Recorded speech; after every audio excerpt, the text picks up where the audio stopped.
नमस्कार दर्शकों, स्वागत है आपका साधना पथ पर। आज हम आपको संत अच्युतानंद दास जी की ऐसी एक भविष्यवाणी के बारे में बताएंगे जिसे जानकर आप हैरान रह जाएंगे। आपको बता दें कि श्री अच्युतानंद दास जी ने अपने द्वारा लिखी भविष्य मालिका में भविष्य को लेकर कई भविष्यवाणियां की है जो कि सच हुई है। उसी भविष्य मालिका में संत श्री अच्युतानंद दास जी ने भगवान के कल की अवतार के बारे में भविष्यवाणी की है और भी कई ऐसी भविष्यवाणियां की गई हैं जो सच साबित हुई हैं। आपको बता दें कि अच्युतानंद दास 16वीं सदी के कवि, दृष्टा और उड़ीसा के वैष्णव संत थे। कहते हैं कि उन्हें भूत, वर्तमान और भविष्य देखने की शक्ति प्राप्त थी। वे महान लेखक थे। वे उन 5 व्यक्तियों में से थे जिन्होंने संस्कृत ग्रंथों का स्थानीय भाषाओं में अनुवाद करके पूर्वी भारत में आध्यात्मिक क्रांति ला दी थी। वह आध्यात्मिकता और साहित्य पंचसखा के प्रसिद्ध 5 मित्रों में से एक थे जिन्होंने उड़रा देश यानी ओडिशा के लोगों के लिए प्राचीन हिंदू संस्कृत ग्रंथों को ओडिया में स्थानांतरित किया था। श्री अच्युतानंद दास पंचसखाओं के सबसे विपुल लेखक थे और उन्होंने कई किताबें लिखी जिनमें से कई का अनुवाद भविष्यवाणी की पुस्तक के रूप में किया जा सकता है।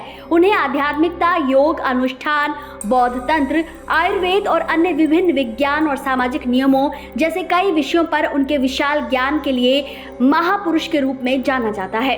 तो दर्शकों, आपको आज हम भविष्य मालिका की ऐसी ही भविष्यवाणी के बारे में बताने जा रहे हैं जिसे जानना वाकई हैरान कर देने वाला है। भविष्य मालिका में लिखा है कि कलयुग में भगवान के 3 अवतार होंगे जो कि कलयुग में धर्म स्थापना के लिए आएंगे और दुनिया से बुराई को नष्ट कर देंगे। जाय फूल मालिक किताब में वर्णन मिलता है कि कलयुग में भगवान का पहला अवतार है भगवान बुद्ध। भविष्य मालिका के अनुसार कलयुग के मध्य भाग में भगवान बुद्ध अवतार लेंगे। भक्त कवि जयदेव ने भी इस संबंध में अपनी दशावतार स्तुति में बुद्ध अवतार के बारे में वर्णन किया है। ज्ञात हो कि कलयुग के मध्यकाल में यज्ञों में बड़ी संख्या में जीवित पशुओं की बलि दी जाती थी और मंत्र तंत्र पद्धति के प्रभाव से होने वाली जीव हत्या अपनी चरम सीमा पर थी।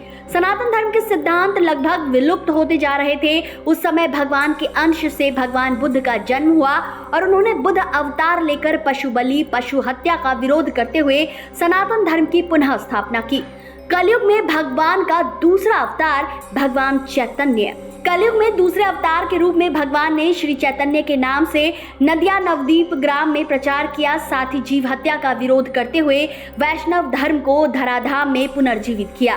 भगवान चैतन्य के नाम संकीर्तन की महिमा और अहिंसा धर्म का प्रचार करने के साथ साथ भक्ति और प्रेम के माध्यम भगवान तक पहुंचने का विशेष स्वतंत्र मार्ग दिखाया है। कलयुग में भगवान का तीसरा अवतार भगवान कल्कि। भविष्य मालिका तथा विभिन्न शास्त्रों में यह उल्लेख मिलता है कि कलयुग के 5000 वर्ष बीत जाने के बाद भगवान कल्कि इस धराधाम से अवतरित होंगे। अभी कलयुग का 5125वां वर्ष चल रहा है। इस महत्वपूर्ण तथ्य के आधार पर हमें यह समझना होगा कि कलयुग समाप्त हो गया है। अब मानव समाज संगम युग में है या कहें कि संधि काल में है। बता दें कि भविष्य मालिका के अनुसार भगवान कल्कि संबल ग्राम में अवतरित होंगे। आपका इन सब भविष्यवाणियों के बारे में क्या कहना है और क्या सच में कभी मानवता को देखना पड़ सकता है ऐसा समय जिसमें गायब हो जाएगी दुनिया की सबसे बड़ी ताकत इंटरनेट? कमेंट्स में जरूर बताएं। ऐसी ही रोचक जानकारियों के लिए सब्सक्राइब करें साधना पथ।